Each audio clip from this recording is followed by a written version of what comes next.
Welcome to the Homestead Podcast.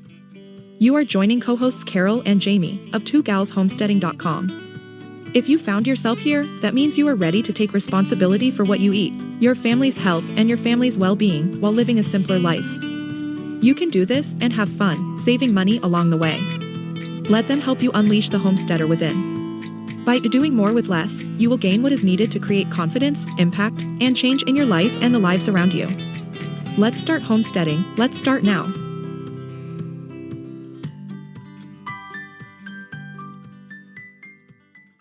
We'd like to give a special thank you to picosupply.com for sponsoring our podcast. Hi, Jamie. Hi, Carol. How are you today? I am pretty good. Yeah, we survived the weather. We survived the weather. Yes. We're healing. Yep. So at the time of this recording, the whole United States is all screwed up with the weather. I mean, they're experiencing some really cold stuff in Texas, and we're in the north, so we just got dumped on. We got dumped on, but not like New York. New York got like 4 feet of snow. Holy in like Buffalo or something, and so we didn't get quite that much. Buffalo always gets a lot of stuff. Yeah, it Actually, does. I think this is their second major storm then for the winter. Could be. Yeah, I have no idea. I know they're just trying to dig out and spend 6 days or something. Thanksgiving, that they were before November, they were dumped on. Okay. Yeah, well, maybe we get some of that lake effect or that water effect snow, but we had probably a 4-day weather event here right before Christmas. Yeah. And so we haven't been together for a couple weeks now to podcast. What was it the week before? Well, I think we had weather that time too. Didn't we have an ice storm move through the week before? Kind of. It was like rain. Yeah. Yep. We had like 3 days of rain. Yep. And so it's been kind of. And then we moved in. It had 3 days. And then we had like 4 days of snow. Yep. So it's been. And below 50 below wind chills. And this week, it feels like spring. It was 33, 34 yesterday. Well, I saw somebody said that it was actually 41, just a little bit to the southwest of us. And I was like, it was above freezing yesterday when we did milking in the morning.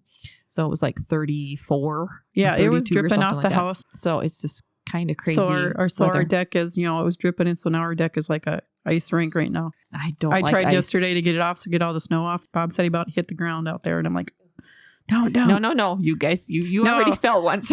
Yeah. It's like between my torn tendon in my calf in September and then spraining my ankle at the beginning of December. It's like, and the cold in between there. We're done now. We're done. You hit your quota. After we recorded the podcast about cold and flu and remedies, I had to start using all of them. So hopefully the weather straightens out here, and it sounds like it's going to be not too bad here. It's supposed to snow a little bit today, possibly. No, we definitely had a white Christmas. I'm like Carol, I hope you're enjoying this. I love Christmas, and I love it being white. Well, I like it white, but now it can melt.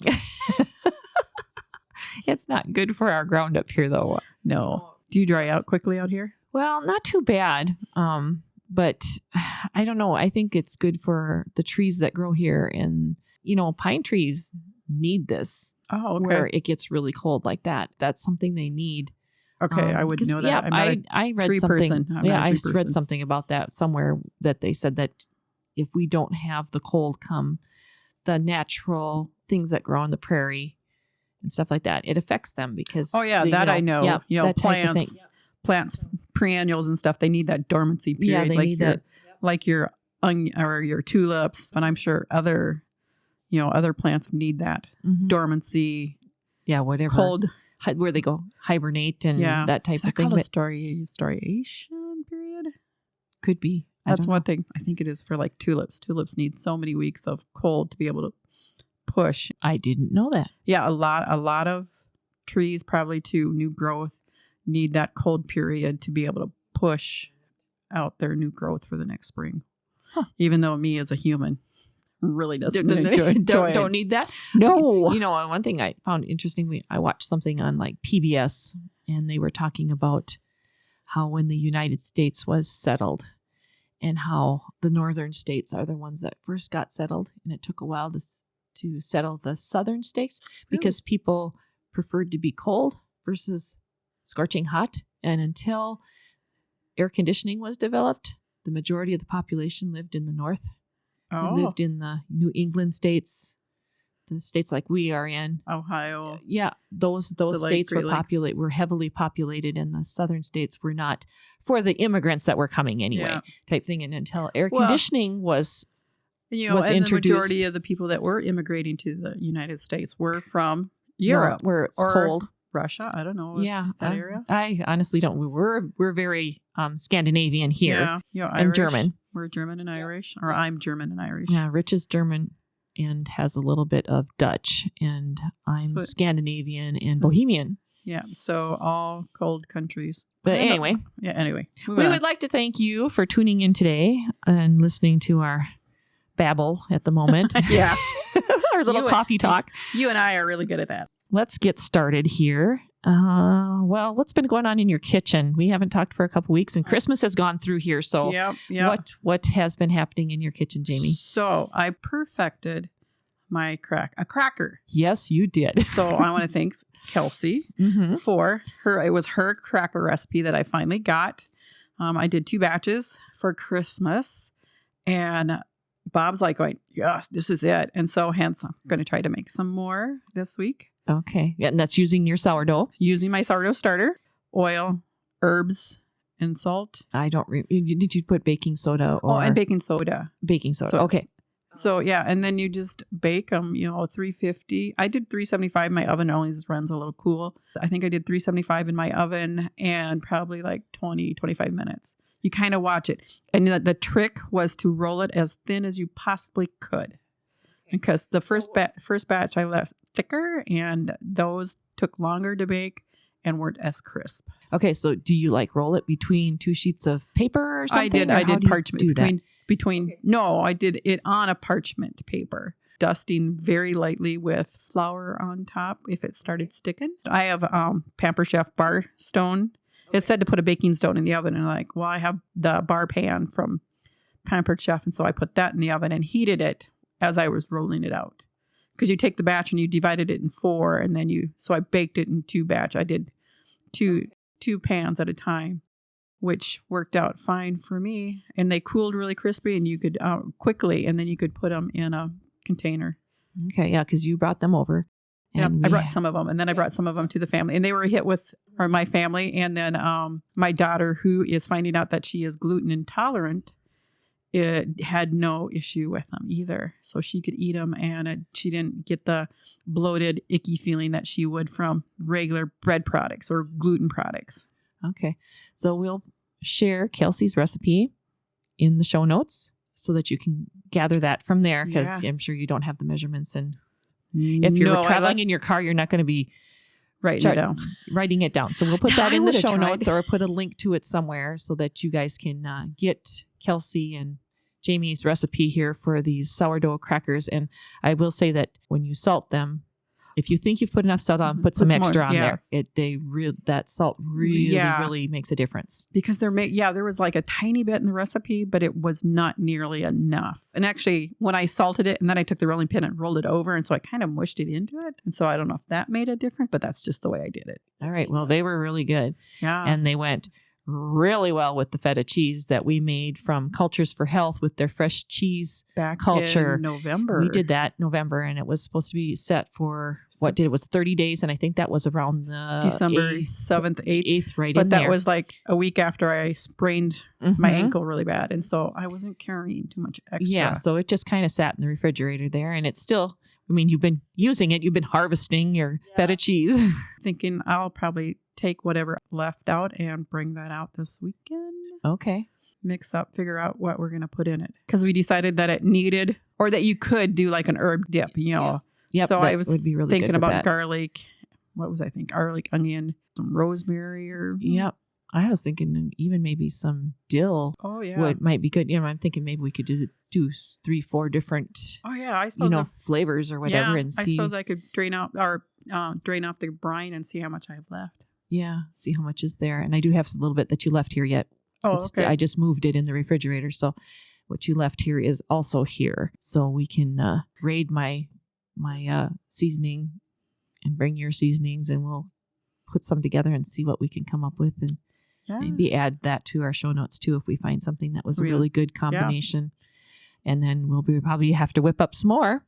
Yes. So we've still got culture from that kit. So okay. we can make some more feta cheese since it seems to be a hit with both our families. Both our families loved it. We want to thank Cultures for Health For that letting kit. us, for getting that kit for us. And we are really appreciating it and Because I'm like looking enjoying at it. some delicious cheese. You know, this, you probably won't hear it, but right now they have a sale. It's right after Christmas and they have a sale on their starters. Yeah. So you should say, go there and sign up for their emails. And I actually text have text messages too. And they do a really good job of letting you know when they're having sales. And lots of times there's free shipping. Yep. If you order a certain amount. Yep. I had free shipping over the holidays. Yes. I got a few texts on that, and it didn't matter how much you ordered. Because Black Friday, they had a good sale after Black Friday, and I got the culture that I use to make my sauerkraut. I ordered 2 packages of that. Okay. Yeah, and you can also find them on Amazon. Oh, okay. And so I know I ordered something from them, but it was actually cheaper for me to order it on Amazon through them. Oh, okay. Because I got the free shipping with Prime. Yeah. And I had to pay shipping with them, but it still came from them. Yeah. It's another avenue for you to use if they're not offering free shipping or whatever. You can go over to Amazon and grab some of their stuff. And if you're a Prime member or whatever, or if you order enough. Yeah, if you order enough. Still, is that a thing anymore on Amazon? I don't know because I have Prime membership, and I usually don't order anything that I've paid shipping on. So. Not unless I really need it. Yeah. So anyway, that was our feta cheese, and it really did turn out wonderful. The crackers were great. Yeah. I just think I think that's because of my ankle injury and stuff. The kitchen is not. I cooked for us to survive. I think is about all I've done. Yep. Okay. Well, I totally get that. And I know you celebrated Christmas over at your daughters, and so you didn't probably do a whole lot in your kitchen besides making crackers for them. That was probably. And you did sourdough donuts. That was it. Otherwise, it was all cheese and crackers and nuts and fruit. Okay. Yeah, because she was taking care of the main meal, so to speak. Well, actually, we did hamburgers. Okay. So actually, we used your beef to make hamburgers. That was our Christmas meal. They wanted hamburgers, and so I was like, oh, okay. So did you do sourdough buns then? Or No, I didn't go that far. You got to pick your list of things. It's like, okay, is this feasible? And I was just wondering with your daughters. Well, and actually, she didn't think. She just went ahead and made a hamburger. She ate a hamburger bun, and she goes, about an hour later, she's like going, oh. I go, what? And she goes, I ate a hamburger bun, and I can tell it. That's a whole new line of thinking for her then. Yep. She's about a month into this, and so it's like, habits. Like, I'm going to have a hamburger. I'd put it on a bun, not thinking that I need a different bun. She's getting good. I mean, she's married to a Hispanic guy, so eat a lot of Mexican food. Well, she's found a gluten-free tortilla that she can eat, and corn tortillas don't seem to bother her. She cooks from scratch a lot.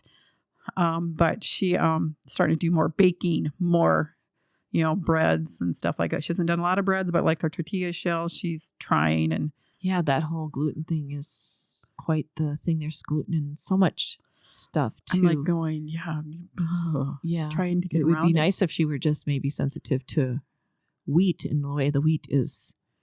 If she maybe went with an ancient grain or something. Yeah. That maybe she would be able to tolerate, or an organic wheat where they don't, because you do know that most of the wheat harvested in the United States is all sprayed to be killed. Yep. And so you've got those chemicals on there so they can harvest it all at the same time, which makes sense from a production standpoint.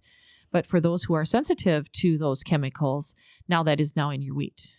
And I wonder sometimes if people have a sensitivity to that and not necessarily to gluten, that it's more of a sensitivity to the way we raise wheat today. That could be, because then, but then like she had no issues with my starter. She didn't have any issues with the donuts or the crackers. Okay. And so do you use an organic flour? No, I don't. Not. Okay. And you don't use an ancient grain type? No, it's just regular old flour. I use bread flour. Bread flour from the store. Yep. Okay. All right. Because I use organic. I use all my flour in my house is organic. Yeah, I want to do that once my supply is gone, which I have quite a bit, because when when everything started going kind of crazy and they were talking supply chain and issue, it's like somebody bought like 75 pounds of flour. I hear you, girl. I hear you. Because I even think back in the milk room, we had conversations probably a year or so ago. So I'm still working on that 75 pounds. And once that gets down, I get it down to like 20 pounds, then I'll probably look at buying from Azure or something like that. Okay, because I know your husband is kind of not wanting to eat a lot of wheat Yes, type products. he And so doesn't- that slows your whole thing down. Commercial. Because even like I have sourdough bread at home on the counter, and he has not even been eating that. And So that slows down your consumption of now he wheat. likes it. He likes it fresh. If it's fresh under a day old, he likes it better. But once it starts taking on more of that sour, he's not real crazy about that. So then it kind of sits around, and then I'm like going, okay, this is a few days old. We're just going to dry it. I chunk it up and make croutons out of it. Well, that works too. Yeah. Homemade croutons are really good. Yeah. And then if I get quite a bit of that, then I blend it and make breadcrumbs with it. Now you got to start breading something, huh? And as far as my kitchen goes, besides making the Christmas stuff, I really haven't done anything special, but we have a ham bone left over from bean soup. Okay. So that's the first thing that always comes to mind, but I have 2 non-bean eaters in my house. Oh, so bean soup is not something I'm going to make. So I was on the internet searching a little bit, trying to figure out what else I can do, but it really looks like you just throw a ham bone in, you can make vegetable soup, whatever. I mean, I suppose. But I've only ever heard of making bean soup because apparently I live in a shelter. Well, that's what I think of ham and bean. Yeah, ham and bean soup. But no, there was, you could use it and just make a potato soup with ham in it or whatever. There's a whole bunch of recipes out there. I haven't quite decided what I'm going to do. So I took the ham bone and threw it in the freezer and figured I'd do it on one of these days when we have cold weather again. It's spring now, I guess. At least it appears to be between. Oh, no. It'll get cold again. I know it will, but January's coming. Yeah, but I know it feels kind of like spring right now. Yeah, it's still below 30, so it's like you can still eat soup. But potato soup, you gotta invite me out for potato soup. Okay, potato soup is not Bob's thing. I have a really good potato soup, not one that uses a ham bone, just a potato soup it's like kind of a cream of potato type soup, and it's so good. I make a big old crock pot full of it. See, Bob doesn't like potato soup, but I grew up with potato soup because it would feed, because I come from a large family and you could feed a lot of kids. We grew, I think it was 1/4 of an acre of potatoes. Wow. Every year. Yeah. It was a lot of potatoes. Yeah, that's a lot of potatoes. Yeah, that's the one thing. Squash and potatoes are the only thing that my parents grew in, and they had a large garden. We ate fresh out of the garden, and my mom didn't do much canning of anything. I mean, maybe she would do like a brine pickle, like brine cucumber. She called them Virginia chunk pickles, and they sat in a crock and you dump the brine off, put fresh brine on. It's like 15 day process or whatever. Oh my goodness. For someone who doesn't can. I thought that was weird, but boy, those pickles were really good. I wouldn't eat them today. If I ate them today, I would not put the food coloring in because you put food coloring in them to make them red and green because she did them for Christmas. But we did not can anything. My grandma did, her mother did, lots of canning, but my mom was a freezer or fresh type person. She didn't can much of anything. And so potatoes, we always had potatoes and squash throughout the winter, and maybe onions. Other than that, we ate fresh onions. She never canned tomatoes. She never canned green beans. Any of that stuff. That was all stuff we bought from the store. So interesting that her mom did. And so she was probably like, no, I'm not doing that. And then here you are. Trying to relearn, because I really didn't learn any of that. What I learned about canning, I learned in home economics classes in high school. That's where I learned how to can. My grandma never really canned when us kids were around. Not that she lived 3 miles out of town. We're pretty close, but when we were there, grandma was focused on us and she was not doing those things. Yeah. And so I didn't really learn anything like that from her, but she had the best canned pickles and the best canned soup. And I mean, it was. I wish I could learn to make pickles. I can't make a pickle for my life. Neither can I. I've tried different things with the pickles, trying to use tannins and stuff. And we had a vineyard out here using grape leaves and stuff. And it does help, but I have never really figured out how to can them. Yes. Now, if I go to Walmart and I buy the Mrs. Wages bread and butter pickles or whatever, I can get a good pickle that way. But there's chemicals in that. I'd rather do it from scratch, and I just have not found the thing that works well for me. So this year, I have refrigerator pickles. They're pickles, but they're in the refrigerator, and they say they will keep a year, the recipe that I used. And I've been pulling out from them, all year. And so are they dill pickles, bread and butter pickles, sweet pickles? What kind of a pickle? They're kind of a dill pickle. A dill pickle. Those that you remember when that time that I stayed up all night, I couldn't sleep, so I got up and made pickles. Those are those pickles yet. Oh, okay. I was thinking about freeze drying them, but we've never got that far. But then I thought about and actually some of them I dehydrated. And how did that turn out? They were the spicy ones. Okay. Ooh. So they were really, and then I've read in freeze drying groups that you should rinse your pickles before you dehydrate them or freeze dry them. Ah. Because it takes some of that vinegar, because they were really strong vinegary taste when I dried them. I would guess that would just intensify in a pickle. But they were good. But you did just a few at a time. I would imagine. So see, now I saw on one of the freeze drying groups on Facebook, somebody who did pickles. She did dill pickles. She had 2 jars, like 80-ounce jars of dill pickles, and she dehydrated them and she got them into, I would guess, maybe a pint. Oh, I think I might have saw that. Did you post. see that? And she's like, so now she can put that on her hamburgers and not have a soggy bun from the pickles on your burger. I was like, oh, that's almost genius. But they did talk a little bit about vinegar in the freeze dryer and how sometimes that affects the pump. But it might be something we might want to play around with a little bit. Read the manual a little closer. Yeah, because that would have been for the harvest right. I think she had a harvest right. And, but that might be kind of interesting to do. I was like, pickle powder sounds kind of good to me. Pickle powder on popcorn.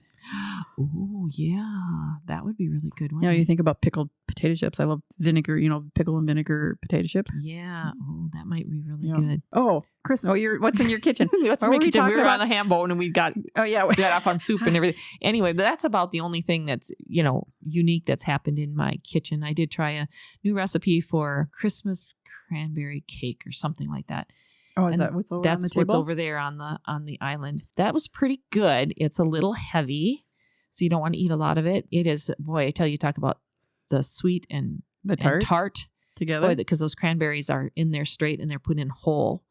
And boy, you bite into one of those and it's super tart. But then you got the heavy butter cake because it was like 3 eggs, a cup of butter, 2 cups of sugar. Oh my goodness! And flour, and that made a 9x13 pan.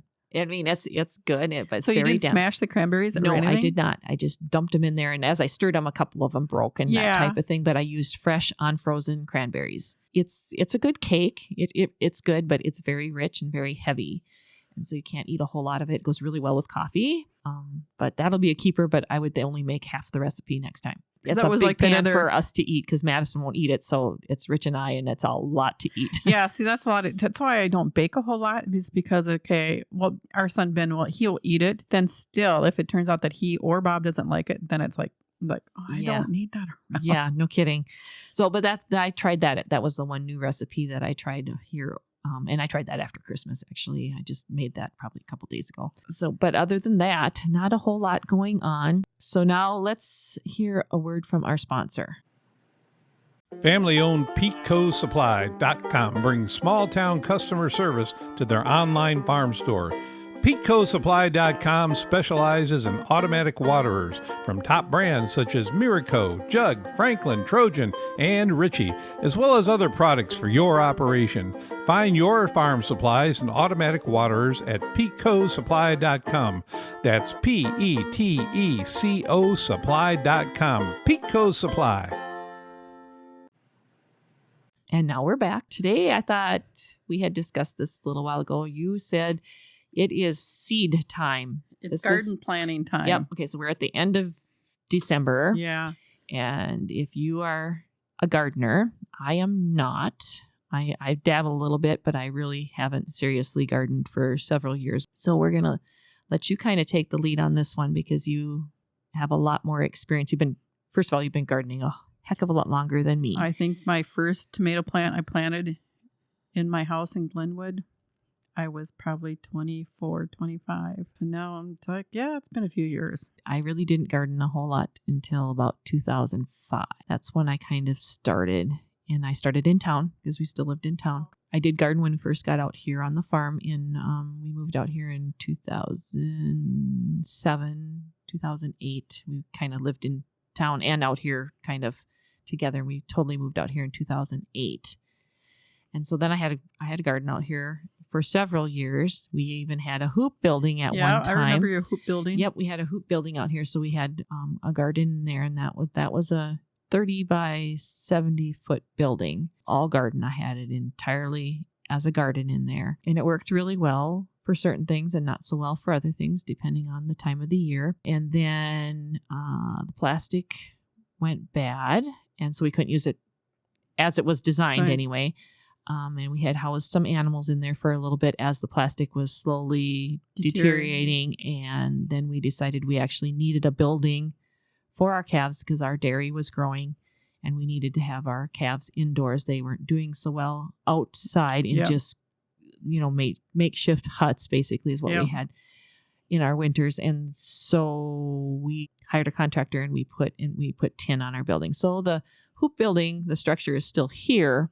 It's just that it's now covered in tin to match our milking facility. And so I don't garden in there anymore. And I've had pots of tomatoes here and there and that type of thing. But for me, it's easier for me just to go to the farmer's market and purchase produce from there. That makes more sense to me. Or I go over to Jamie's and beg for food, That or you just like, go take care of my garden, take what you want. So that's where I'm coming from. And I only dabbled with seeds one year where I tried to raise my own tomatoes and peppers and that type of thing. And that did not work well for me. I am not seed grower. There's a knack and you do need some equipment to make that work. Right. And so for a few years, I ordered from a company called Tomatoes Plus, I think it was. In fact, I still get the catalog. And then I got seedlings from them. And that was a really good deal. You were able to get, some of those heirloom varieties and that type of thing. It's just that you had to order like 6 of them or whatever at a time. So you had 6 plants of the same one. That was the only downfall for it.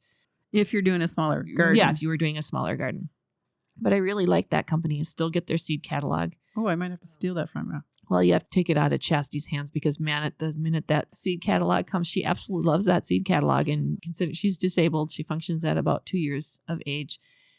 But for some reason, she loves the tomato and pepper catalog. She absolutely loves that catalog. That's just so funny. It's odd. But that's a great company. I've always gotten, really good product from them. I think you were going to concentrate a little bit on... I was going to come at it from the point of somebody that's wanting to learn to garden. Okay, yeah. So you've got like 30 some years experience. Yes. And so we're going to tap into you. And to say that I still don't know. I still learn something from somebody every year, either be it on a Facebook group, on a YouTube channel or something. I'm always watching it and willing to learn because gardening is like farming. It's never the same. Even think I'm going to plant the same things in different locations and it'll do just the same. No. It's like, I had one garden bed of tomatoes that did awesome last year. And then I had one that just eked along and I'm like, what is going on? Same seeds, same plants. I started the seeds and it's like, so why is this bed not growing? And I could never. You still don't know. I have no idea why. And so it's like, okay, chalk it up to 2022. Well, maybe that's just not a good spot for tomatoes. Well, but I've grown because I have 6 4x4 boxes. And so I rotate every year because I deal with a blight issue, which is a problem for tomatoes. So I'm on a 3-year rotation. So it's been 3 years since tomatoes were there and they grew awesome 3 years ago. So why? I don't know. The only thing I can think of is I put different products in it. I grew onions in it last year. So was that the reason? I don't know. Or didn't I put enough compost in there? There's all those factors. It's a guessing game. Unless you're going to have your soil tested yearly. It's like, and I've never had my soil tested. So I kind of just... You just kind of wing it on that type of thing? I fly by the seat of my pants a lot in my life. Okay. All right. So let's start with, so if I am new to gardening, what's the most important thing I need to know? You need to think about where you're going to put your garden. And if you can think of it early enough, you kind of need to scope out sun. You need sun and water to grow anything. And so you want to get the spot that, if you can, that has the most sun in your yard. Of course, south spot would be awesome. That it has sun from east to west would be great too. Ideal. I get a lot of sun in the morning time. Then I have a block of time in the afternoon where my neighbor's trees shades it a little bit, and then I get more later towards evening, and then late evening is shaded again by the neighbors on the other side's tree. So you kind of got to scope out where your best spot would be, and then you got to come to the point, if you're going to garden, you're just going to have to figure out how to garden what you have with what you have. And if you don't have a big enough spot, if you're confined in a space like I am, or as I've aged, I've downsized my garden, you might have to do container gardening. Or, if you're in an apartment building and you have a balcony that, container gardening, you can get a lot of stuff out of a container if you do it, right. Or if you have to research and learn and always be willing to learn. It's like, okay, this didn't work. What do I need to change? You're always tweaking it, trying to figure out how can I get a better crop out of what I have. That's what I'm doing, because I'm in town, limited by my yard space and physical limitations as I'm moving towards 60. And so I'm doing more. I have raised beds now, and I'm doing some more container gardening. So it's up off the ground, so I don't have to be on my knees as much as I used to. Oh, that makes sense. Because being on the knees anymore, it's like my flower beds are still ground level. So it's like I still get down there, but it's like, But anyway, so like light and water are your most important things, I think, when you're looking at your spot. And then how much space do you have? What kind of size of garden? And if you're a new gardener, go conservative. I was just going to say, so how do you figure out how big of a garden you need? I would always say, if this is your first year gardening, go smaller than you think you want. Because if you go too big, too hard, you're going to burn out. Unless you have a partner that is willing to take half of the load from you. Okay. Because like my husband, he would till and he goes, it's all yours, honey.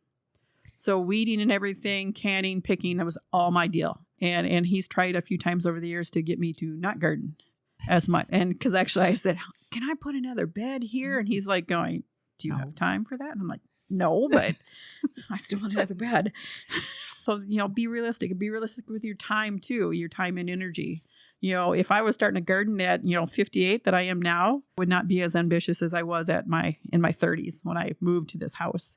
I used to have a 20 by 40 in my backyard. Even in a small, I think we have 2 lots there in our town, but I took almost all my whole backyard to make a garden. I was going to say, because I've been in your backyard. Yep. And that would have taken up. Yep. It was from we have a storage shed. It was from the storage shed to the property line was my garden, and all the way up to, I have a propane tank back there too. So everything that was from that west and south of the propane tank and the storage shed was my garden. And then Bob, finally, I got to talking about square foot garden. He goes, yep, we'll make it smaller. And then I talked about it's getting easier to test your soil. There's kits that you can mail order. I know Redmond Real Salt. I use a lot of that. And I learned from Jill Winger, Prairie Homestead. She did a soil test with them. And so you can mail order from them and take your samples and then ship it, and they analyze your soil for you. Thinking about maybe doing that this spring if timing works out, because then you really know where you're at with your soil. What you need to amend it to make it grow better tomatoes or grow whether potatoes you're low or whatever. Because she was low in nitrogen or whatever. But because there's certain plants that take a lot of, isn't it tomatoes that take a lot of nitrogen? I don't know. But I know some of them suck. I know, like your onions and garlic, they're heavy feeders. Your onion family, leeks and stuff, they're heavy feeders. So they take a lot out. Now that I say that, that might have been why my tomatoes didn't do so well, because they put them in an onion bed. And your onions maybe depleted some of that the year before, and you just didn't put enough more for tomatoes. Yeah, because I think all I put in there last year was your compost, rabbit compost. Yeah, because we got rabbit, goat, llama, and cow out here, and horse. Yeah, I think I put rabbit in there. Maybe. Yeah, I'll test. I should probably test. You probably should, whether you get time to do that or not. Yeah, we'll see what's going on. Oh, and then that's what type of garden do you want to do? Do you want to do in-ground, where you're just tilling the soil and planting right in the ground? Or do you want a raised bed so that you don't have to get down on your hands and knees? It depends on your stage of life. And then when you're looking at that, you want to look at what if you're going to do raised bed, look at what you're building it with. When we first did raised bed in 2008, we did cedar, and it was only probably a 1/2 inch cedar. And so we got 15 years out of it. But by about year 10, with the freezing and thawing of our soil, it had popped. It would pop corners apart. And so every spring I had to repair a bed. So that's the thing to think about. So whereas now I've gone to steel, and hopefully I won't ever have to replace my beds, because that's a lot of work when you're in your late 50s. Because I have one bed left to replace. It's just a lot of work. And so I don't want to have to do that anymore. I don't want to have to do that when I'm in my 60s or my 70s. So if I redid them in wood, I'd be looking at redoing this in my 70s. And then my husband That's probably not going to happen. No, it's not going to happen. My husband would be like, going, you're taking your garden out. Yeah, like, you can go to the farmer's market. It's like, no, I'm going to keep my garden until I die. But then once you get a spot picked out, then you want to sit down and plan. It's like, what do you want to grow? You got to find out what zone are you, what growing zone are you in? And in the United States, the USDA has this all mapped out for us. All you have to go, you can go to the Farmer's Almanac and punch into your zip code, and they will tell you what growing zone you're in. We're in a 4B, and basically that tells you how cold you're going to get in the wintertime. What's the coldest it's going to get in the wintertime? Whereas we can get down to -30 and -50 wind chill. And so you need to plant plants that can survive that. If you're going with something that Yes, is a perennial. Yep. And some things like asparagus are perennials. And so you need to have an asparagus that will survive that. I don't know if there is asparagus that wouldn't. But then I was watching a YouTube video this week. Artichokes, you can grow them, and they're perennial. Yes, Yeah. I have heard that or read that. But I think it's zone 7. And so they would not survive. We'd have to grow them as an annual up here. That does make a difference. Sometimes your perennials somewhere are not up here. You know, there's a few things that grow up here like rhubarb, asparagus. I'm trying to think of anything else that comes back. You were testing, what did you test? You got fennel. Right? Fennel, you left yes. fennel behind. Yes. And it had started resprouting. You know, it got cold, killed it, and it was growing back. And then I had been out checking my propane tank, and I noticed the bunnies had chewed it all off. Those little stinkers. Yep. And so they had chewed off the top of my garlics too. Oh, yeah, that's garlic. Not that garlic isn't perennial because you plant it. Yeah, you plant it. You have to plant it in the fall. Yeah, you just plant it. It takes that many days. You know, the maturity date, it takes 100 and some odd days. So, but it survives the winter. That's true because you plant it in the fall and it sits in the ground and dormant. Actually, there's some kales that I have done that. Planted a fall kale crop, mulched it heavily. It wasn't in my raised bed; it was in ground. And then I mulched it heavily and covered it. In the spring, I just pulled the mulch back, and there it was. And so I had kale right away, but it did bolt really quick. Once it got warm enough, it was done. Yeah, I suppose. Yeah, I mean, I know there's a few things out there that will survive, you know, if you take the precautions. I remember I made the mistake of planting, was it mint in my garden?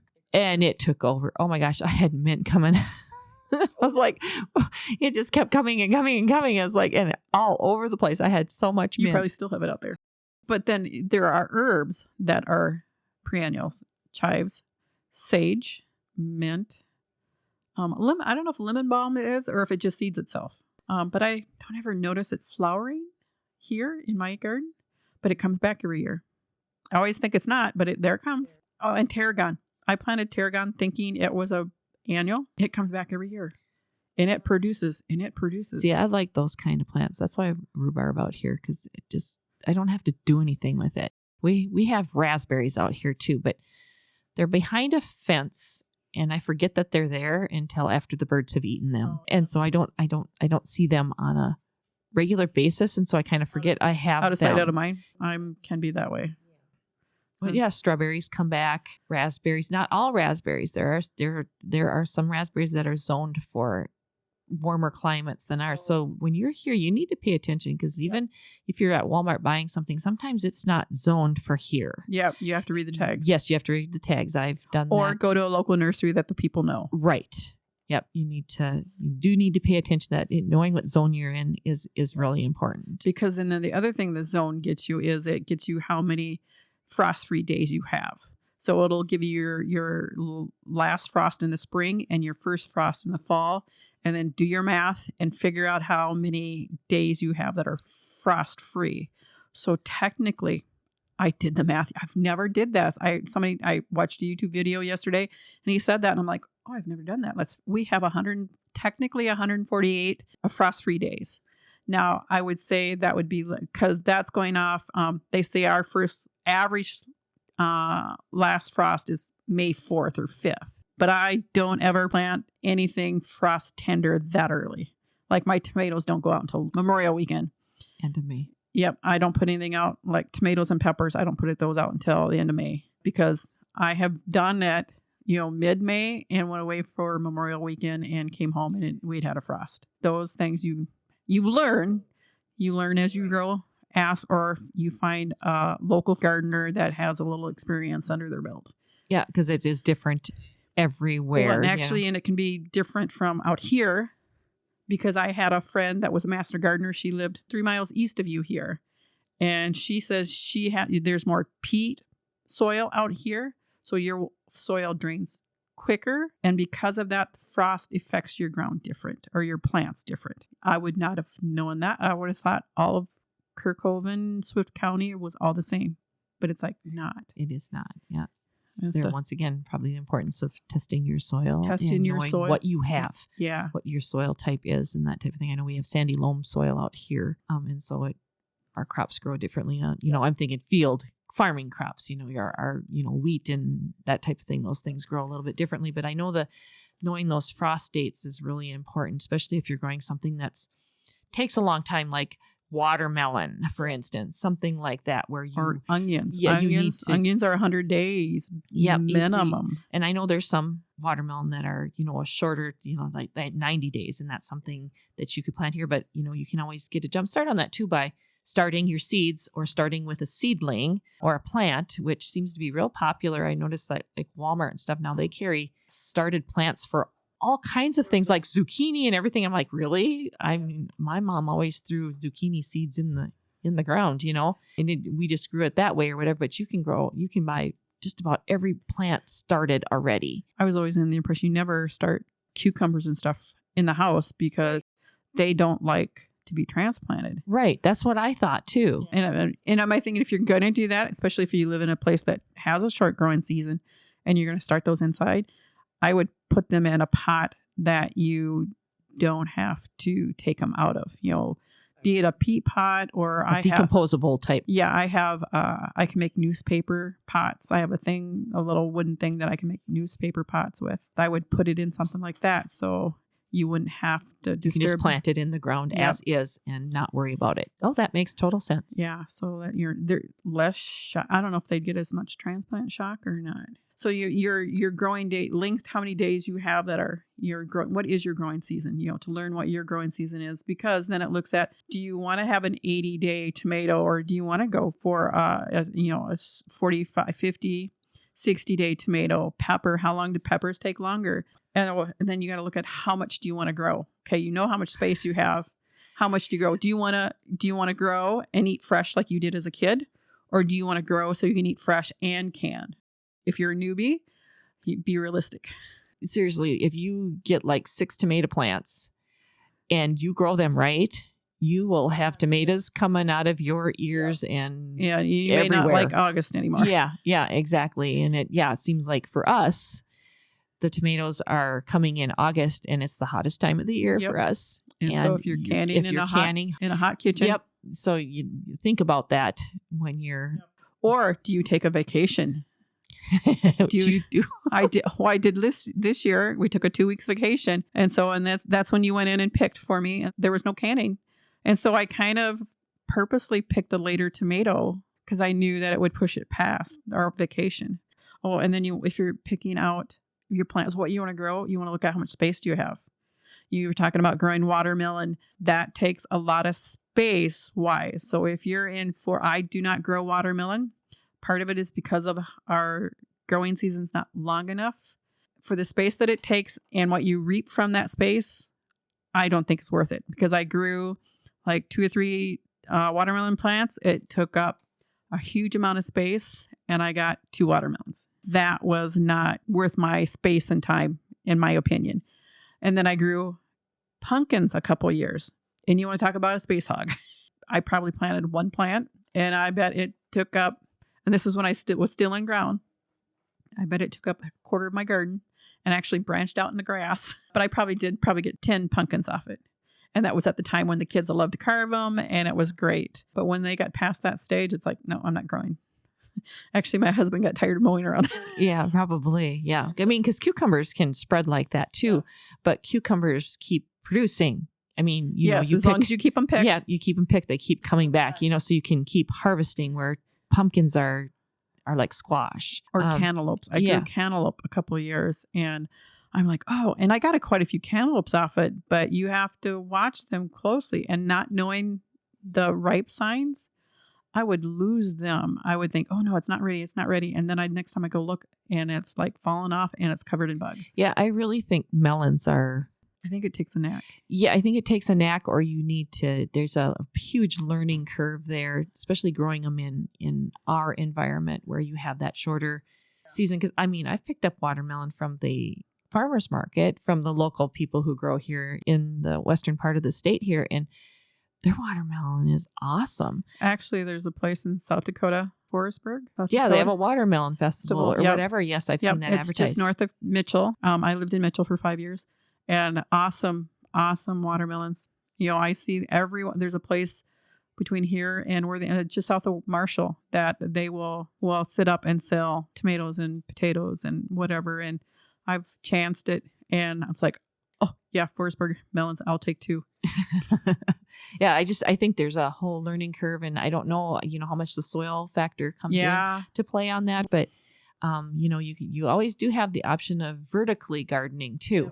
You can make your vines go up, which I did with your. I do that with my peppers and my peas, your cucumbers and my beans. Were your cucumbers on a trellis? My cucumbers are on a trellis too. Because they will, some will. I have to keep them trimmed up because they will grow and get on the ground, and my husband will come along and trim them for me. Or my son will come along and trim them with the lawnmower. Anything on the ground is fair game. Oh, and then, in the planting stage, you've got to plan out your space. I'm like, so I have a 4x4. I have 4x4 boxes. I have drawings, and I've spent quite a bit of time trying to figure out what I can companion plant. That's another aspect. There are so many plants you can plant by each other that will help each other grow or not hinder them.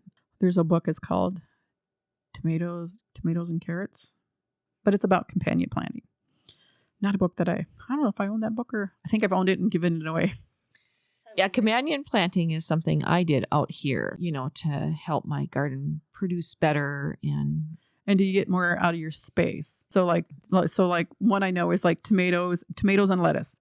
You plant them at the same times, but the lettuce is done and picked by the time the tomatoes come up and take over the space. And onions ones that you can plant around tomatoes. I have to have that all written down. I don't have it in my mind.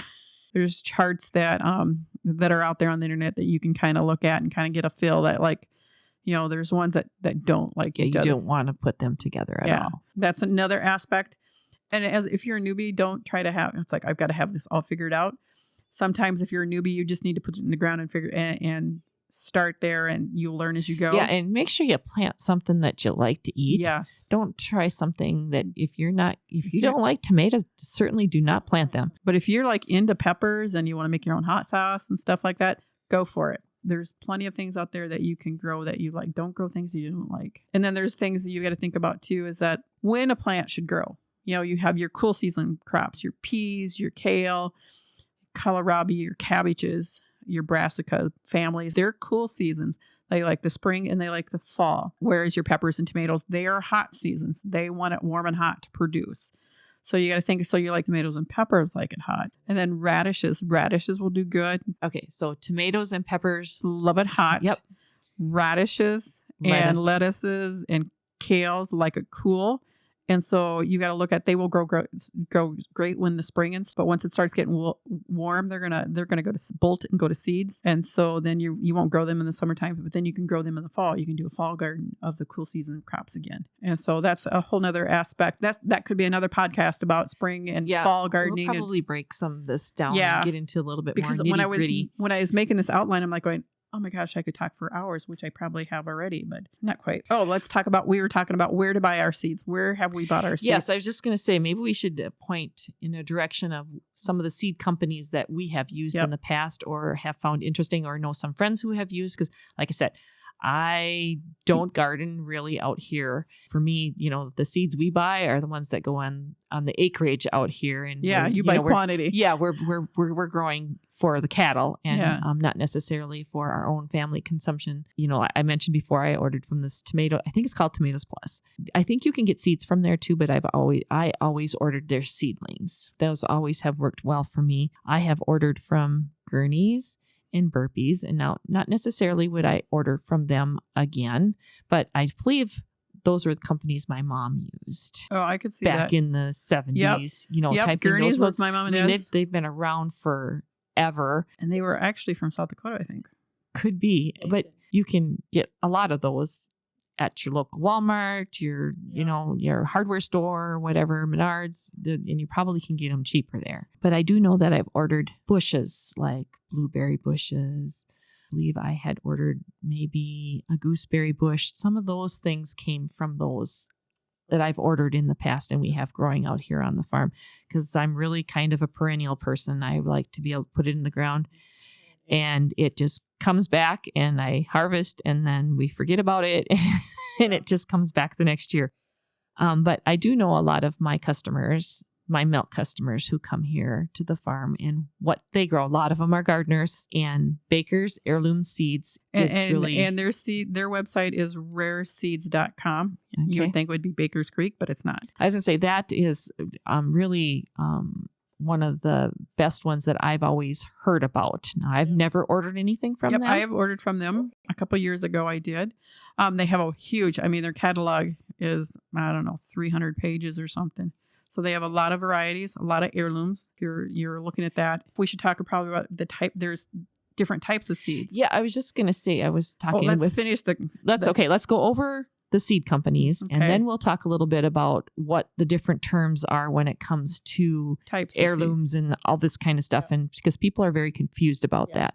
So let's talk about so where have you ordered seeds from? I've done rareseeds.com, Baker Creek. Then I did High Mowing Organic Seeds. And then this year I'm planning to order from migardener.com.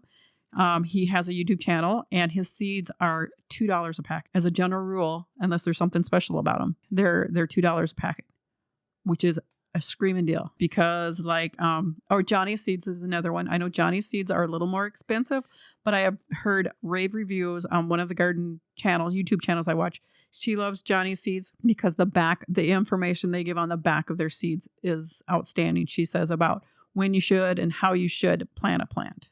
They give you a lot of information on the back of their seed. Well, other things I know about Johnny Seeds is that they're actually employee owned. Oh. You know, if you're looking for that type of thing. Quality. The quality, and you're looking for a company that everybody's got something everybody's vested in, you know, if that's the kind of company you want to support. Yep.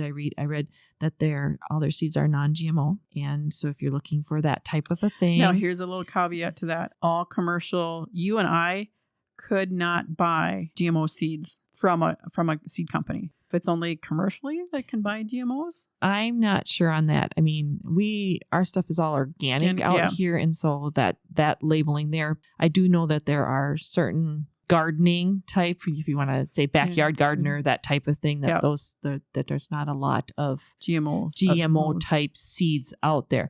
But I do know that Johnny Seeds also pushes organics, heirloom seeds, and that type of thing. And for some people, that's very important. Especially if you're into seed saving. For most, your average gardener, most of your seeds are not a GMO seed. Well, anyway, I don't know, but you're looking at your GMO stuff is mostly for your commercial big growers type thing. And then you've got hybrids. Basically, and a hybrid is not necessarily bad. It's like we're all hybrids, I'm German and Irish. We took two nationalities and put them together. And so that's what a hybrid is. You got this plant, this tomato plant had this characteristic and this one had this characteristic. And they put them together and let them pollinate. And then you get this is the baby. That has nothing to do with being a GMO. They are not genetically modified whatsoever. No, they've just cross-pollinated. If you want to produce that same tomato, you want that same baby tomato next year, you can't save the seeds from the baby tomatoes. You got to go back to mom and dad and have them that seed. Again, those companies, they grow those plants and pollinate those plants to get the baby plant that everybody loves. And so that's your hybrids, or they do it for disease resistance. So I have late blight in my garden. A lot of times I try to grow heirlooms, but I struggle with it because of my blight issue. Try to buy seeds that are blight resistant. And sometimes that's hard because you don't always get the best flavor from those type of seeds. And I am trying to do more heirlooms. So heirlooms another types. And heirlooms is all heirlooms means is that it's been around for centuries. Been around for a long time, so that you can plant this plant, raise it up. You can take one of the ripe tomatoes, save it, and plant it again and end up with the same type of plant again and again. Been here for generations. Yep. That's what great grandma grew. Great grandma grew. Yep. And it'll be the same every single time. Yep. Because then they talk about open pollinated types. And I kind of look at open pollinated and heirloom are kind of the same thing, in my opinion. They open pollinate and then they produce pretty much the same seed. Heirloom it's been around for centuries. And if you're looking to save seeds to be able to save your own seed and plant it the following year, you want to lean towards the heirloom or the open pollinated, so that it's a true seed when you go to plant it next year. And seed saving is a whole nother podcast. If you do try to grow a plant from a hybrid, if you save those seeds from that hybrid tomato and you plant it, you do not know what you're going to get. Yep. You'll probably get a tomato. You'll get a tomato, but you don't know what characteristics it's will it have more of my, it's like when mom and dad got together and they made me, and they got together and made my other 5 siblings.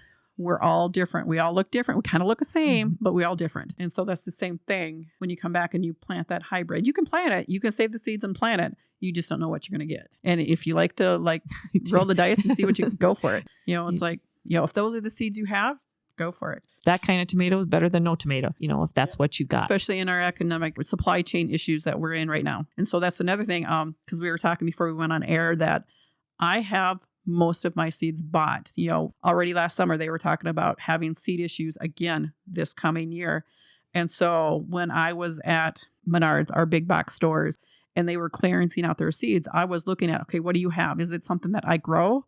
And would I want this variety? And I did. I bought a lot of stuff this fall to grow for next year, not knowing if we were going to have supply issues. And so far we haven't had, I've been watching sites to order the seeds that I need to fill in. So far there's not any issues. There's some seeds that are sold out already, but as the majority, there are seeds still available. But I would, they're talking about, gardening's picking back up since 2020. Gardening has picked up and they do sell a lot of things quickly. So if you're looking at buying seeds, probably especially something that's a rare or... Yes, a rare or an heirloom, you want to buy it as soon as possible. You don't want to wait till March because it will be gone. Because that did last year. There was I ordered from High Mowing and there was a couple of varieties that they finally canceled my orders because they could not get them from their suppliers. Because they can't grow everything. They have suppliers that ship into them, I'm sure. And they couldn't get their seeds of certain varieties. And so it's like I had to go to plan B. And so hence why I was buying early. And so within the next couple of weeks, I will go through my seeds. It's like, okay, I think I need tomato seeds or whatever. And so I will look at that and I will have it ordered by the end of January. You start all your crops then from seed. I had this besides last year. Probably onion. No, I bought. Do you buy the? I'm going to try this year. I'm going to try to start my onion seeds. But normally I bought plants from our local nursery. We have a wonderful garden center in Wilmer. And so I have bought my plants from there. Or I've done onion sets. Some gardeners turn their nose up at onion sets. But I'm like, if that's what you've got, that's what you've got. And actually, if you want to grow, because if you're going to save onions are a biannual plant. You don't get flowers until the second year. So if you want to save onion seeds, you have to grow onions this year, and then you have to save some of them as onion sets and then grow them next year. And then you could save the seeds. Did not know that. If you want to grow to save seeds, that's another space issue. You need to have only one type, or you're going to be making your own hybrid. Because if you have like tomatoes, if you want to save tomatoes, I can only have one type of tomatoes because I will end up with a hybrid. I don't have enough space to put between the two varieties because it's a huge space. You're talking, I don't remember how many yards, is it 50 yards or something, so that you won't get it cross-pollinating. Because your bees and stuff are going to cross-pollinate from the neighbors. My neighbors 2 houses down has a garden. They're going to come over and they're going to pollinate my plants. And so you're going to get cross. Those little stinkers, huh? Yeah, we want those little sinkers. And because then there's another crop that I don't grow corn because I don't have space for corn. You have to have a big enough plot, wide enough and deep enough for them to self-pollinate, or you have to go out there and pollinate yourself. Yeah, sweet corn is That's a tough one. That takes a lot of space. So we grew that's a lot one of that as a kid. I go to the farmer's market and buy my sweet corn. We got some really good sweet corn producers around here. Yes, we do. We have lots. You have no problems finding sweet corn around us, fortunately. So the next step. So once you figured out where you're going to get your seed, what you're going to grow, then you're going to have to look at, are you going to start your own seeds, or are you going to buy starts? So you're going to buy plants at your nursery or a big box store. But be careful at big box stores. I think that's where I got my blight, because the first couple of years I didn't have blight, but then it was as I got into gardening and I was buying, young family, money was tight, one income family. Then we started a business, money was really tight. And so I was buying at a big box store, and I think that's where my blight came into my garden. Yeah, I suppose you always take that chance when you're buying a plant. You don't know how a plant was growing or what their conditions, if they ran into. And then if you are buying from a big box store, check your plants out. Are they wilting? Check them out before you bring them into your garden. You really don't want to be bringing something into your garden if you're going to do it. And if you're going to start your own seeds, that's another whole podcast again, because it's not just stick it in dirt and hope for the best. Because like you said, you've tried and it didn't work. There is a knack to growing your own seeds. You need equipment and space. I was going to say to weigh the amount of equipment, if you're on a budget, you might want to start with your plants for like tomatoes and peppers, stuff like that. Maybe not so much for cucumbers or some of those other plants. You might want to just start with seed in the ground. When it comes to tomatoes and peppers and those type of things, those plants are relatively cheap at the store. They really are. Yep, they are. Yeah, they're not really that expensive in it. And as long as you're not looking for a special variety, it is much cheaper to buy them from even a local nursery or from a box store. But when you wanted to get into special varieties is when you really look at, or if you're doing quantities. If you've been gardening for years and you're one of those people that are, growing 50 to 100 tomato plants. And I'm just rolling my eyes at you going, why? Unless you're selling them. It's like, oh, that's a lot of work. That's why. And then because you need to have heat to get them germinating, but then you need to cool it down so that they don't grow too fast. Yeah. And then there's a whole lighting thing. And that's getting easier with lighting because of LED. So there's equipment and stuff that you need. And yes, is it economically feasible? If you look at this as a hobby, people spend all kind of money on a hobby. But if you're looking at this is going to save me money and feeding my family to come, then you've got to look at weigh out the pros and cons of starting, because it's a time commitment too, because you are watering, once they're growing, you are watering, checking on them daily. Sometimes it's easier to have a nursery do that for you. It is. You pay somebody else to do that work for you if you don't want to do it yourself. But it can be done. And once you have the equipment, if you're looking at it as a long-term thing, then yes, it becomes, because the more years you do it, the more economical it comes in the long run. Exactly. But as a beginner, I say don't start. Learn how to garden first before you learn how to start seeds. That makes sense. I think that's good advice. Because my first year, I got advice from somebody that had been gardening for years. He told me how to start my seeds, and it worked out great. And talk about being ambitious. I grew 170 tomato seedlings that first year. I was giving away tomato plants. I can only imagine. Whereas I only, at that time, that's when I still had my big in-ground, I only needed about 30 tomato plants. So the math there, 170 minus 30, it's like going, do you need tomato plants? I was giving them away. It's like, here. Do you want? No. But you were successful with raising them. What he told me to do. And then I'm fortunate. We live in a 100-year-old house, and we have the old-fashioned hot water radiators. And that is my seed starting spots, is that you put them on there. They are warm consistently, and the seeds just boom. And I bet. And they sprout quick. And then I promptly plunge them down into my 55-degree basement to slow them down. Yeah, that makes your situation a little unique. Yes. I have a unique house, and so everybody would be the same thing. There's many things to look at. And that's where that's another research. That's another rabbit hole, branching off on learning how to start seeds. Years later, I watched enough YouTubes going, oh, that's neat. I think I'll try that. But that's gardening. You're always learning. Oh, and then you got to look, if you're going to start your seeds, you got to look at when. That's the back of the seeds packet is where you get that information. It'll tell you how many weeks before your average frost date. That's where you need to know your frost date and what zone you're in. And so that's awesome. I do have an app that I use. It's called SeedTime, and you plug in your crop. Now I have a lifetime membership. They have different levels, and they only have lifetime membership available at certain promotion times. I did it way back 2 years ago when they were launching. They were trying to raise money to start this app. They had a form of it, but it was like you put in your crop and then it would tell you when you should start it. They've advanced it much more now.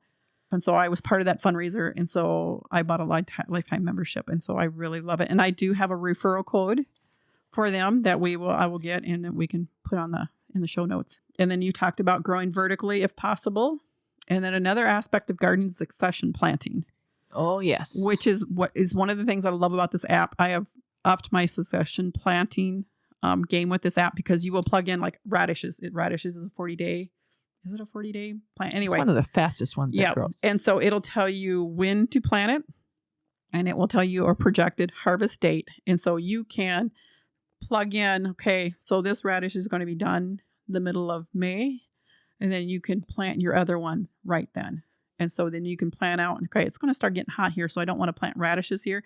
So you can plug in something else. So it helps you to figure out my radishes are done. What can I plant there to keep my space using? Yeah, and it also probably allows you to not have so much garden to take care of too. Yeah. Where you can reuse that plot again. Whereas for something else. I do beets in. So I think I did I got 2 managed of beet crops, succession plants done last year.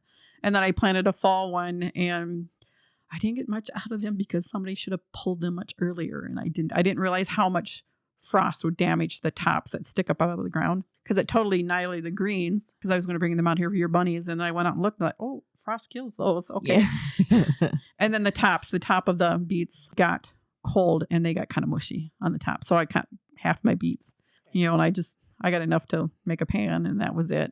So it was kind of a waste, but yet it's like, okay. You still learn something though. It's like I either need to cover them or I need to be more diligent.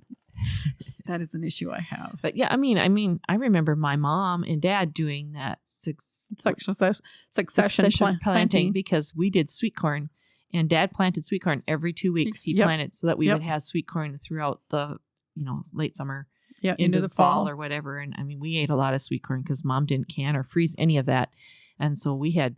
Supper was corn for months. Yep. That's how he did it. And I know Mom did that with her lettuces too. Yep. She ate a lot of lettuce out of her garden, and she would have several different rows going, at a time, because this one was this. Now we need to harvest from this one because this one has to recoup or whatever. Because lettuce is one thing that does come back until it gets too hot. And spinach is the same way, cut and come. And then there's the lettuces that you can treat as a cut and come back, or you can let them go to head. There's those two types. There's some that are just leaf lettuce, and then there's some that you can eat it as leaf lettuce, or you can let them go to head. Yeah, Mom always had leaf lettuce. I didn't like the leaf lettuce, but she ate a lot of it. Well, and a lot of times people when you don't like a leaf lettuce, is because it's getting too hot. Oh, I always thought it tasted bitter no matter what. If you get it growing in the cool season, it's not as bitter. It's the heat that makes it bitter. That's stuff I've learned that. Yeah. So I don't know. She always grew. I don't remember even what it was called. Yeah, my mom and dad too. Yep. And I remember we always bitter. had lettuce, and she always made some kind of sour cream dressing or whatever, which my mom was mayonnaise. No. You guys wouldn't do mayonnaise. We wouldn't eat mayonnaise or sour cream. But anyway, now we're off on a little bit. But yeah, that getting the most out of your garden space is, you can figure out that I can see where that app would be just awesome for helping you, like, I need to put some more radishes in, or I need to use that for something else because now we're in the hot season and I need to grow something. Yep. And so part of this app is that it has a journal. Last fall, I can go back and look what day I planted my garlic, and it lets you import photos too. I took photos of it. Those photos that we put on our Facebook page, they are in my garden journal. And so I can see where I planted them. I don't have to go, okay, did I plant some here and they didn't come up or what? So I'm like, isn't that handy? Yeah. Plus you can look back and go, okay, I know what I grew and it was successful or not successful. Yep. I didn't use that to the fullest last year, so I want to be more diligent, try to be more diligent with that this year. Another thing is, so they have in the app, they have what they call seeding. When it says seeding, it means starting to plant your seeds in the house, if you're going to do that. Or they have direct seeding, and then they have transplanting. So they have a to-do list too. So once you enter your crop, you pull up your to-do list by this week, and it's telling you what you should do.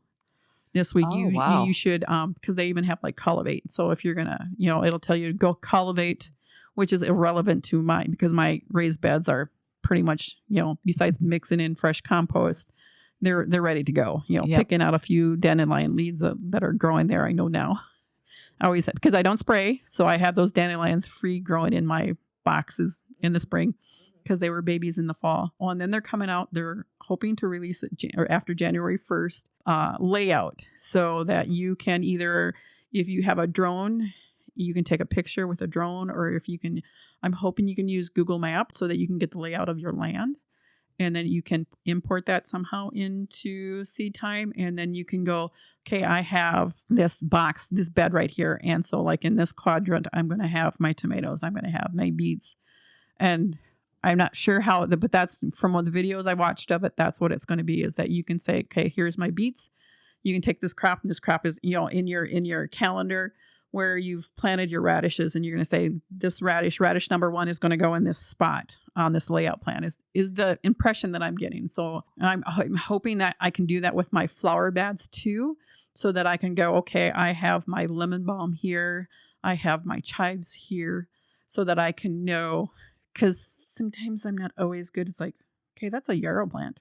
Which yarrow plant is that? I may have saved the tag from it, and I may not have saved the tag from it. And you think you can remember, and then you don't. Yeah. I know. I won't remember now, because I know I have a sage plant. The variety, I have no idea what the variety is. No, I think I may have bought that sage plant. Or lavender. I'm thinking, I know I planted lavender plants there, but I have no idea what the variety is. Oh, that would be nice to know, so you can keep track of that, and it's all in one place. That sounds like it's a pretty awesome app. Maybe a little high tech for somebody who's maybe first starting out, but still, how organized could. Well, and actually, they offer a free account. You can go there now. You can get a free account, and actually, their free account used to be limited to like 7 varieties of vegetables, but now, because of the economic climate that we're in right now, they have opened that up, and you can enter as many type of varieties if you want in the free account. So the free account is limited to a point, I assume. Because like the free account's not going to have that layout plan. It may have the journal, and it may not. But it may be, just help you with, it's like, okay, you're going to start, you want to start tomatoes. It's going to tell you by your zone, by your zip code, it'll tell you need to start your tomato seed plants inside March, whatever. If you need to plant your radishes. So it's a good starting point. It's a very good start, because I used basically when I started using it 3 years, maybe 4 years ago, that's all you could do, is you could plug in tomatoes, and it would tell you when you should plant them out, when you should start your seeds, and when you should plant them outside. And I used that like that for a year. Sounds like the program is quite a useful tool, even for a seasoned gardener like yourself. Actually, from listening to the webinar that I listened to a couple weeks ago, there are commercial gardeners, I would say a commercial farmer market type person, that they are using it to help them plan out when they need, because they want this as succession planting. They want to get their crop in as early as and on the right time. And so there is a few people in there, that's what they do. They use this to plan out.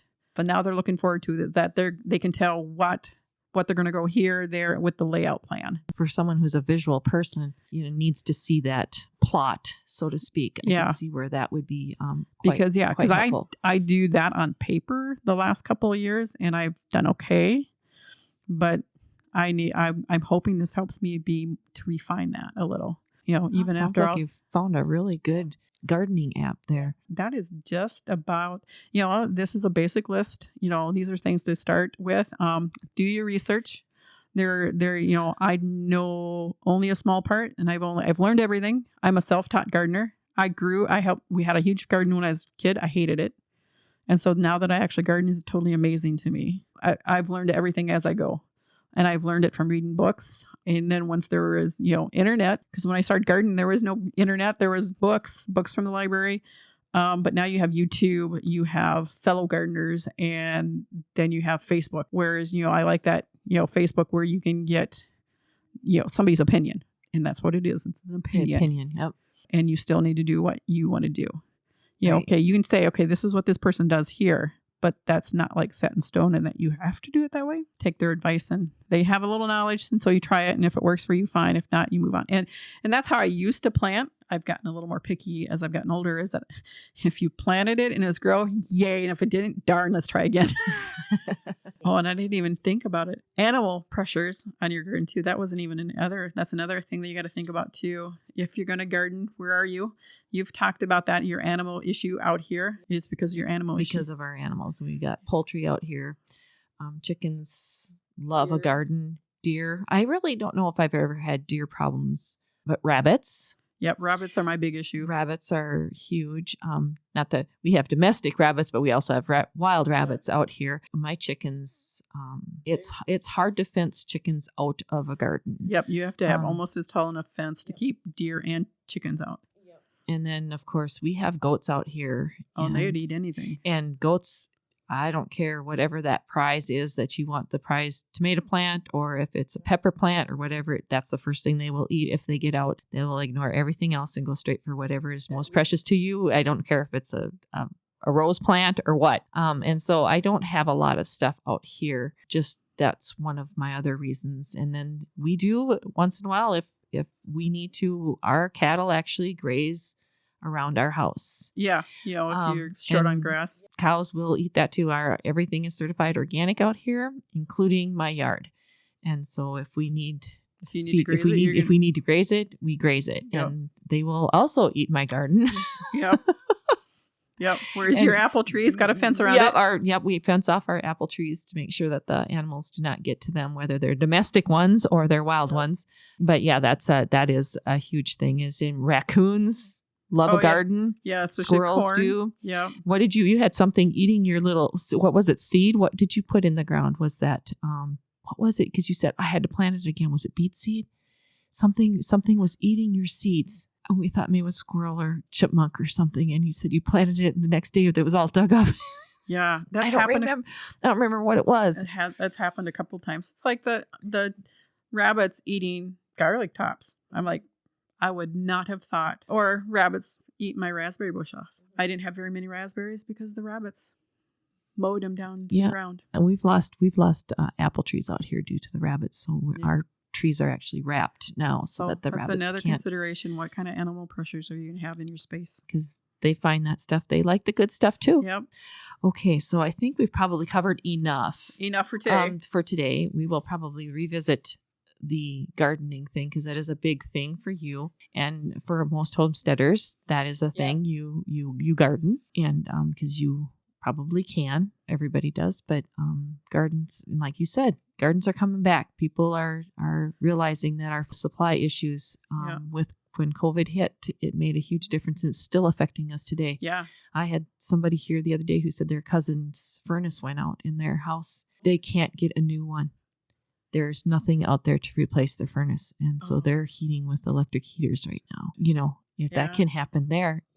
I wasn't to the stores right before this big storm we had just last week, but I had seen pictures of stores that they were just cleaned out because it was before Christmas and there was a big storm coming in. And so like people, I don't know if they just panic bought or what. Well, and then, then when you have the weather issue, then they can't even bring anything in. You know, I mean, that's probably the other issue is that they couldn't receive stuff, so they couldn't stock. Yeah, they can't stock it either because of the weather. No. But off on another tangent here. But I think that we'll talk about seeds and more planting things as we go. Because I will probably start late January, February planting my seeds. Onions and parsley, you need to start early. That's good to know. That was my list. I know it's on your list. That's probably covered everything. We'd like to give a special thank you to picosupply.com for sponsoring our podcast. So until next time. Put some kefir on it. Thank you for listening to the Homestead Podcast's latest episode. Your hosts, Carol Radke and Jamie Kappas, are Two Gals Homesteading. To learn more, go to twogalshomesteading.com or the Two Gals Homesteading Facebook page at facebook.com/twogalshomesteading. Editing, audio production, and marketing of the Homestead Podcast is the responsibility of Media Transx. The Homestead Podcast is an audio product of Media Transx, a limited liability company, based in Minnesota, USA.